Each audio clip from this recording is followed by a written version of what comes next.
Salah satu pesan yang saya ingat dari almarhum Syekh Ali Jaber, jangan tidur sebelum membaca surat Al-Mulk.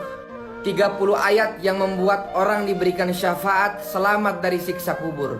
Beliau ceritakan suatu saat beliau ambil air wudhu di malam hari, lalu sholat witir, lalu beliau tidur. Setelah itu beliau lihat dalam mimpi diri beliau sendiri di dalam kubur. Lalu muncul cahaya di dalam kubur datang kepada beliau. Lalu Syekh Ali Jaber berteriak, "Siapa kau?" Dan cahaya itu berkata, "Saya surat Al-Mulk, Tabarakalladzi biyadihil mulk." Beliau di malam itu lupa membaca Al-Mulk, lalu terbangun dari tidurnya dan langsung mengambil air wudhu dan kembali membaca surat Al-Mulk. Lalu beliau tidur kembali. Beliau katakan, "Tolong sampaikan pesan ini, jangan tidur sebelum membaca surat Al-Mulk, karena kita tidak tahu kapan saatnya menghadapi kematian." Jangan di skip, ambil pelajaran dari kisah ini.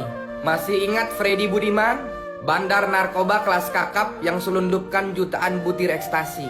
Atas perbuatannya, jaksa memvonis Freddy dengan hukuman maksimal eksekusi mati. Tapi Allah masih sayang sama beliau. Allah siapkan rencana akhir hidup yang baik untuk beliau.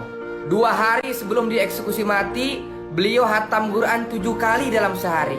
Lalu Freddy minta izin kepada kejaksaan sebagai permintaan terakhirnya. Yang pertama, tolong izinkan saya pada saat sebelum ditembak mati mengucapkan kalimat La ilaha illallah Muhammad Rasulullah. Yang kedua, tolong mata yang ditutup hitam dibuka, karena saya ingin melihat dosa-dosa saya yang terlalu banyak. Dan semua permintaannya dikabulkan. Betapa bahagianya almarhum meninggal dunia dengan penuh persiapan. Teman-teman, kita semua juga sama. Sudah Allah vonis mati, hanya belum tahu waktunya kapan. Dunia tak lagi bercanda. Ulama-ulama satu persatu Allah sudah panggil. Bencana mulai berdatangan. Perpecahan di mana-mana. Teman-teman, akhir zaman hampir selesai. Sudah sampai mana persiapan kita menghadapi kehidupan yang gak ada ujungnya?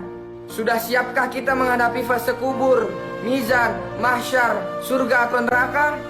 Karena di akhirat nanti bukan hanya 10 tahun, bukan 1000 tahun, bukan 1 miliar tahun, tapi selamanya gak ada ujung.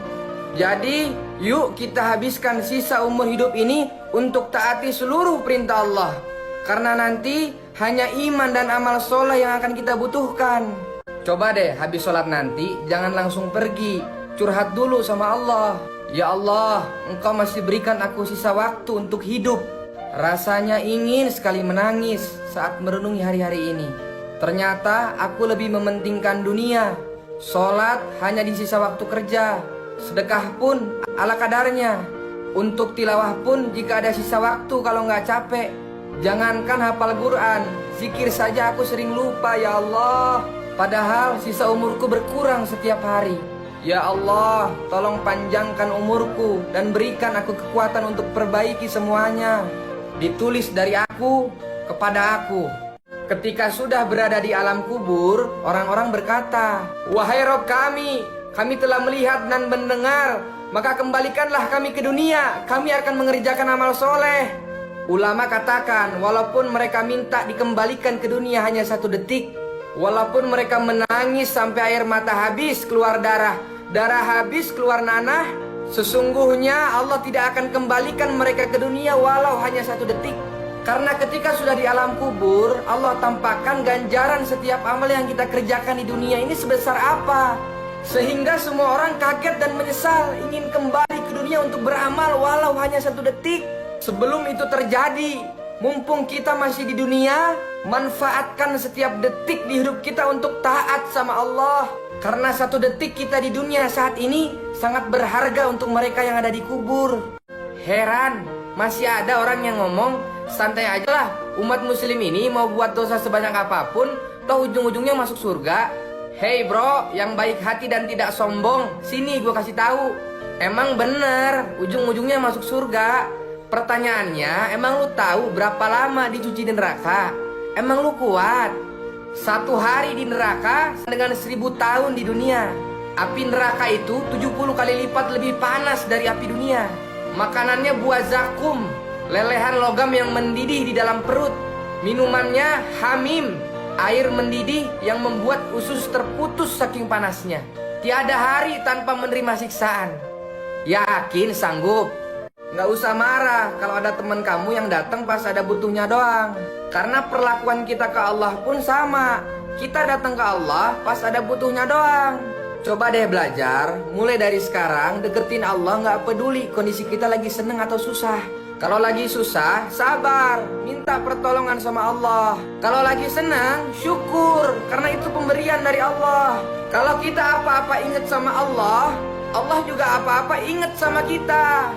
Seburuk apapun ahlakmu, serumit apapun pikiranmu, sesibuk apapun urusanmu, tetaplah jaga sholatmu. Karena kalau kau kehilangan sholatmu, kau akan kehilangan segalanya. Tapi saya kerjanya masih riba. Sholat, tapi saya masih gemar narkoba. Sholat, tapi saya masih suka berantem sama orang. Sholat, tapi saya penari telanjang. Sholat, justru sholatmu itu yang bisa hentikan itu semua. Jangan dengerin kata setan. Udah, kamu bersih dulu baru sholat. Udah, kamu bersih dulu baru ngaji. Karena Allah sendiri yang bilang sholat itu dapat mencegah dari perbuatan keji dan mungkar. Viral di bumi itu biasa, tapi kalau viral di langit itu baru luar biasa. Namanya Uwais Al-Qarni, pemuda yang hidup satu zaman dengan Rasul namun belum pernah berjumpa dengan Rasul. Pemuda ini sangat istimewa dikarenakan kisahnya yang sangat memuliakan ibunya yang lumpuh. Suatu saat ibunya ingin naik haji, namun dia bingung seperti apa caranya karena dia dan ibunya tidak punya perbekalan yang cukup. Akhirnya atas dasar kecintaan Uwais pada ibunya, dia rela menggendong ibunya dengan berjalan kaki sejauh 1000 km dari Yaman ke Mekah untuk berhaji.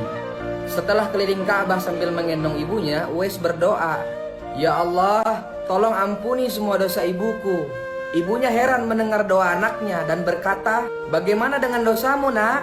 Uwais menjawab, "Dengan terampuninya dosa ibu, maka ibu akan masuk surga. Cukuplah ridho dari ibu yang akan membawaku ke surga." Kita ini kadang aneh, mengkhawatirkan sesuatu yang sudah Allah jamin, tapi nggak khawatir sama sesuatu yang belum Allah jamin. Rizki ini sudah Allah jamin, tapi kenapa kita masih takut nggak kebagian rezeki? Sementara akhirat belum Allah jamin, tapi kenapa kita seolah nggak takut sama kehidupan setelah mati? Teman-teman, dunia ini urusannya Allah. Kita cukup ikhtiar semampu yang kita bisa. Karena nggak lama lagi kita bakal pulang ke kampung akhirat selama-lamanya. Kita nggak tahu kapan malaikat Israel datang cabut nyawa kita. Bisa besok, bisa lusa, bisa minggu depan. Maka sekarang buat komitmen dengan diri kita sendiri bahwa sisa umur hidup ini akan kita gunakan untuk taati seluruh perintah Allah.